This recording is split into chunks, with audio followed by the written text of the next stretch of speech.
Oh, welcome to Elevated Sports. My name is Kyle Johnson. My name's Billy Mock, and today we're going to talk some more NBA.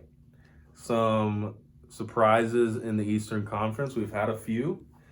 My three biggest surprise teams in the East right now, and they're not necessarily huge surprises considering these teams have been in the playoffs the past couple of years, but with the circumstances they're facing right now, kind of a surprise. We have the Celtics, the Raptors, and the Miami Heat.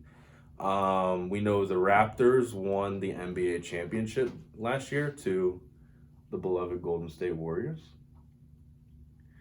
And they lost Kawhi Leonard to the Los Angeles Clippers. Now they're led by Kyle Lowry and really Pascal Siakam. He's been hot lately. Could be an all-star this year. You got the Celtics, who moved on from Kyrie Irving. I'm happy about that. They traded away Terry Rozier, which was, I figured he would be the next guy up if they were going to move on from Kyrie. But they bring in Kemba Walker, which has proven to be great for them. And then you have the Miami Heat, who have been,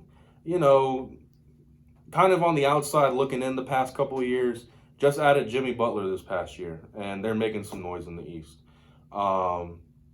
So looking at the NBA standings, okay, our surprise teams are the Celtics, Raptors, and Heat. You got Milwaukee, number 1, 20-3. Boston's the number 2 seed. This was not what I was expecting. 16-5. You have Miami, 3 seed, 16-6. Toronto, number 4, 15-6. And then Philadelphia follows, number 5 seed. They definitely need to either be 1 or 2 seed. Like I've said this before, it's time for Joel Embiid and Ben Simmons to take over the East. It's time. Then you got Indiana at 6, Brooklyn 7, Orlando 8. This is not how I thought it was going to play out. I mean, will they be able to sustain? Not totally sure. Here's my views on Boston. Okay. Move on from Kyrie, trade away Rozier, get Kemba Walker. They're also, Al Horford's out too. He went over to Philly. When they had Isaiah Thomas, Isaiah Thomas was the right man for the job, but he was limited mainly because LeBron was in the East, and also Isaiah Thomas couldn't really play defense. Then you get Kyrie. I mean, he really fit the system in Boston. Ended up not being a great leader for that team. Have to move on from him. Now you've got Kemba Walker, which I really think is a mix of both. Kemba's been proven to be a great leader in Charlotte. Has a very similar style of play to Kyrie. He's got handles. He can shoot the ball. He could pass the ball. And he's got that grit like Isaiah Thomas did. And I've watched a few Celtics games this year. It's very fun to watch Kemba Walker on this Boston team. So Boston has a very good chance to make some noise in the playoffs. Do they beat Milwaukee or Philadelphia to make the finals? Like I said, they can give them a run for their money, but I don't know about that. Toronto, Pascal Siakam, Kyle Lowry. I did not expect them to be a 4 seed. I thought, if they make the playoffs, 7 or 8 seed, they have a opportunity to sustain their success right now as well. And then Miami, I'm sorry. Miami, you got Jimmy Butler, was the main scoring option in Chicago, moves to Philly for half a season, goes to Minnesota, was the main scoring option there, proved to not be. I'm so sorry. Jimmy Butler goes to Minnesota, proves to be a very unhealthy environment, goes to Philly for half a season, played great for them, okay, but that was just for half a season. Now he's on Miami.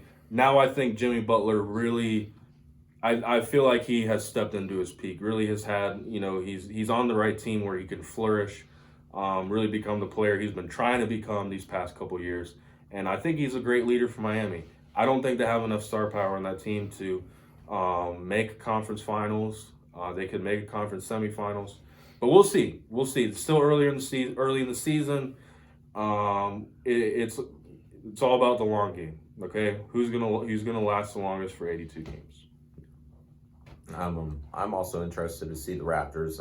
I know in the past, before they had Kawhi, they could make the playoffs and they would make it semi-far, but then you would get Kyle Lowry, and he became sort of unreliable. He wasn't able to make many of his shots.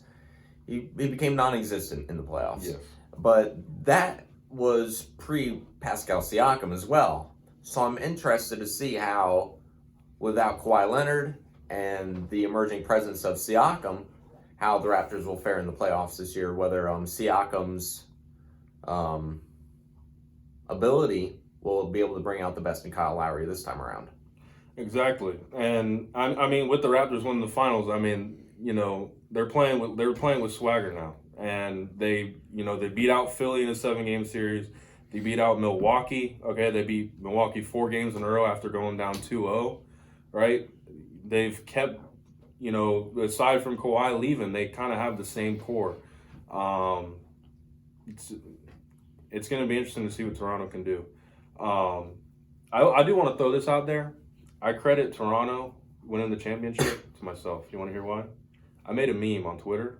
Okay, if you're on Twitter, follow me, BillyMock_9. If you want to hear me, say dumb things about the NBA and the NFL and MLB. I made a meme. Okay, if you watch Avengers Endgame, spoiler alert. Okay, you know the scene where Thanos says "I am inevitable" and snaps his fingers. Yeah. Right. So I made a meme, and it said Raptors finally have a chance to win the East because LeBron's gone. And then it was a picture of Thanos with the "I am inevitable" caption, and it said Kyle Lowry, and it was my most successful tweet of all time. I had and I kind of make this up to be a big thing. I had 37 retweets and 120 likes or something like that. That's hard on Twitter. It's hard, but yeah. I mean, I posted at the right time. It was before the Raptors actually started doing good in the playoffs. I think it was in the first round after they lost to Orlando in Game 1 of the first round. Because Kyle Lowry played ridiculous. He was terrible. I was like, oh, this is so hilarious. And then from that tweet on, they just blew out. I mean, they just went on to win the finals. So, I mean, I jinxed them. I jinxed it. Yeah, thanks. So, good job. That's right. So that was some of the good surprises. I want to talk a couple of the bad surprises. The Atlanta Hawks, I'm a little surprised how poor they've been playing. Yes, they did beat the Warriors. Though? Are we surprised? Well, I just figured they wouldn't be that bad. I figured Trae Young would step up a little bit still more. Got the standings pulled up. They're 1 game better than the New York Knicks. Wow. Yeah. Hey, Put that on the banner. Put that on the banner. Exactly. Ooh. The New York Knicks and the Chicago Bulls. I was expecting a little bit more out of them. I was expecting more. They 8-15 right now. 8-15. I was expecting just a little bit more out of the Chicago Bulls. So both of those teams are pretty surprising, and I'll be interested to see if they're able to figure things out going forward in the season to try to at least reach 500. Yeah, the Bulls, yeah. I mean, they've been working with Zach LaVine for a couple years. They got this rookie, Kobe White, who's been playing pretty well. We got Laurie Markkinen. I'm having some problems with some names. Laurie M. Laurie, the 3-point shooter, the 7-foot dude from Germany. Is he from Germany? Sure. I don't know where he's from, but he's pretty good. Slovakia. Maybe. There's something in the team chemistry there that's probably not working because they have the talent. And they're in the Eastern Conference, was still significantly weaker than the West. Yeah, Chicago. That would probably be my biggest disappointment. Chicago, Atlanta. I mean, Trae Young's doing what he can. He's still been spectacular, but I don't know if there's enough there for them to reach 500. Quick prediction. Who's your MVP of the East so far? MVP of the East. Well, this isn't a hard question. Let me tell you. I've been saying that this man is the MVP of the entire league for the past 5 seasons now. He goes by the name of Giannis Antetokounmpo. Antetokounmpo. Spell Antetokounmpo for us real quick. Antetokounmpo. Antekounmpo. Antetokounmpo. We'll take it. My MVP for the East right now is Kobe White. North Carolina product. I like North Carolina. He's been great. He's got nice hair too. And he's wearing the North Carolina baby blue. Blue. But it says God's crazy about you. He God's is. crazy about you. And your pick is the Bucks to make it out of the East right now? Yeah. I'm taking Bucks too. I've said year and year again, I want Philadelphia, but we'll go Bucks right now. Make sure to like this video, subscribe to Elevated Sports, subscribe to Elevated Entertainment. We'll see you next time.